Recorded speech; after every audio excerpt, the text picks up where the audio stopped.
o costume de parar para pensar sobre a morte? Já reparou que a morte é um tabu na nossa sociedade ocidental? Você gostaria de conhecer uma cultura que lida de uma forma completamente diferente com o final do ciclo da vida material? Então você é meu convidado. Vamos fazer uma viagem ao Nepal.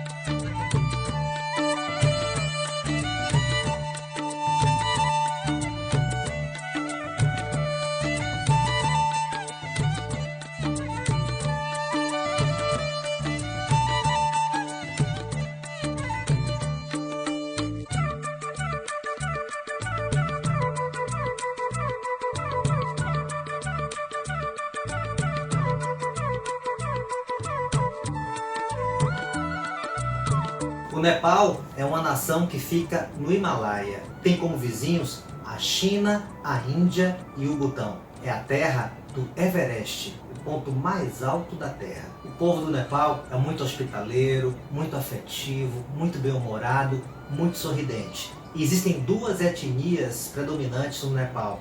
Uma que é mais próximo do viés tibetano e chinês, olhos puxados, pele um pouco mais clara e geralmente tem uma tradição religiosa mais budista. E existe uma outra etnia que é mais próxima da Índia, cabelos escuros, pele morena, olhos redondos e são hinduístas. Essas duas etnias convivem muito bem, tem uma miscigenação muito forte e um respeito mútuo que dá para perceber claramente. O hinduísmo e o budismo são as duas religiões que formam a base espiritual dessa nação tão emblemática, tão interessante. O Nepal possui palácios, templos, museus. É uma visita fascinante. Onde você chega tem santuários, altares para as divindades budistas e hindus. Tem um sincretismo, uma mistura muito grande dessas duas religiões. A cultura nepalesa apresenta algumas tradições que são muito estranhas para nós ocidentais. Uma que me chamou muito a atenção foi a tradição das Kumari, as crianças deusas. Segundo a tradição local, existe uma tendência a que algumas deusas reencarnem em crianças. E quando as meninas são identificadas como reencarnação dessas deusas, elas têm que ter uma vida isolada do mundo real, não podem ser tocadas por ninguém, não podem botar o pé no chão, não podem estudar, ficam isoladas. E periodicamente são apresentadas para as pessoas que vão adorá-las, beijar os seus pés, trazer oferendas. As meninas deusas são descobertas pelos sacerdotes, que analisam alguns sinais, algo vinculado a vidas passadas, alguns presságios. Tem uma análise de uma perspectiva espiritual e mística para mapear e identificar quando a menina é a reencarnação da deusa. Eu visitei no Nepal um desses templos com as meninas deusas, muito maquiadas, sérias e veneradas por muitas pessoas que formam filas e que vão em busca de bênçãos dessa divindade viva. Só que tem um detalhe: quando as meninas menstruam, quando elas chegam à adolescência, segundo a tradição local, a deusa sai do corpo dessa criança e vai reencarnar em outra. E depois a criança vai ter agora um novo ciclo de vida. Uma vida normal, começando a frequentar escolas, interagir socialmente com outras crianças e livremente com adultos, se preparando para o futuro casamento e o ciclo de vida seguindo seu rumo.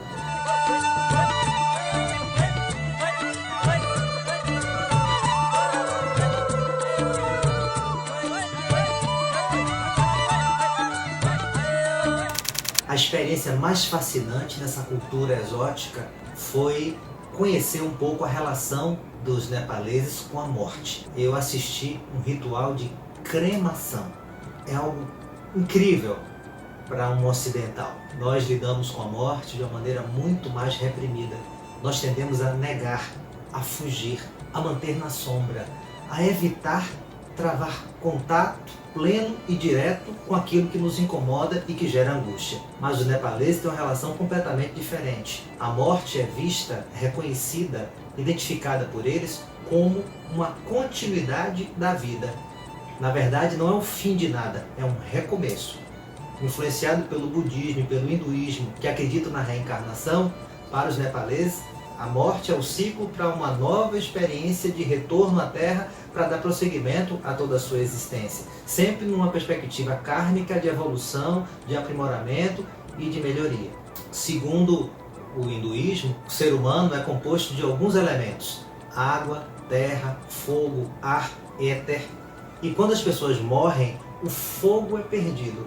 Por isso que o ritual predominante na cultura hindu é a cremação, para ver o retorno do fogo, complementando os 5 elementos, para permitir que a alma se descole efetivamente do corpo e faça sua jornada para outra vida, uma dimensão cósmica, para então depois estar livre e plenamente preparada para retornar num ciclo de reencarnação, que só vai ter o seu fim quando a alma chegar na plenitude da evolução. Para o início do ritual de cremação, o corpo é lavado, untado em óleo, vestido com as melhores roupas, uma vez que a morte é a continuidade da vida, um processo ininterrupto, envolto em flores coloridas e num manto laranja, vibrante, mostrando que a morte, o ritual de cremação, não é um momento de lamento, de pranto ou de dor, mas um momento de celebração do início de uma jornada evolutiva do ente querido. Eu assisti a cerimônia da cremação no templo Pashupatinath, em Katmandu, 10 quilômetros da capital. É um complexo de templos, de mausoléus, é um ambiente enorme, com multidões de fiéis participando de todos os rituais. E é cortado pelo rio Bagmati, que é o rio que as cinzas dos cremados são jogadas para dar continuidade a todo o ritual. O templo é erigido em homenagem a Shiva. Segundo os hindus, existe uma trilogia de deuses que comandam o cosmos, o universo. Brahma, o Criador. Vishnu, o que tem a responsabilidade da manutenção à ordem das coisas. E Shiva, que é o destruidor, que na sua atuação ele paralisa a realidade, transformando para permitir que um novo ciclo surja. Pela destruição surge algo novo. Por isso que os rituais de cremação sempre são realizados nos templos de Shiva, os templos da transformação. Aquilo que significa a perda, na verdade, é um ganho. Aquilo que é a ausência da ordem, o caos, está vinculado a um novo cosmos. Essa mitologia hindu permeia todas as práticas do cotidiano da população do Nepal, da Índia, especificamente em relação aos rituais de morte. A pira crematória fica na margem do rio Bagmati e é toda de madeira, madeira entrelaçada. Não se utiliza nenhum líquido inflamável para o corpo pegar fogo, mas somente a madeira, manteiga e os óleos. É o filho mais velho que acende as chamas, e depois que o fogo se inicia, ele dá 3 voltas ao redor do cadáver. Depois toda a família unida, enquanto cânticos, acompanha o final do ciclo terreno do ente querido. Quem oficializa a cerimônia é o sadhu, o homem santo do hinduísmo. Geralmente são homens muito magros, com cabelos enormes que arrastam ao chão, rostos pintados de cinzas de pessoas que já foram cremadas e que abriram mão de todo o conforto do mundo material em nome de um crescimento espiritual, em nome de uma busca de integração mais intensa com as divindades hinduístas.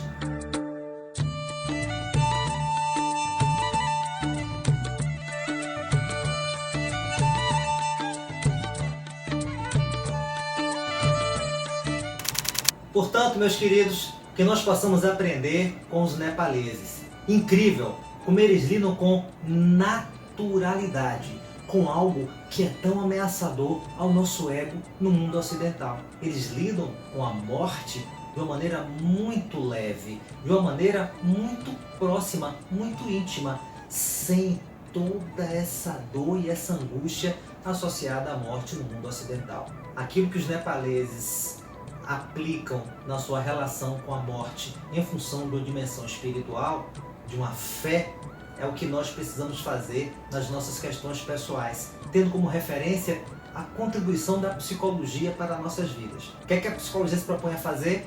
Permitir que nós tomemos consciência de quem nós somos, que nós possamos travar contato com as nossas questões internas que não são tão confortáveis, travar contato com as nossas verdades que não são tão fáceis de administrar, mas que são necessárias. Nós precisamos aprender a lidar com elas.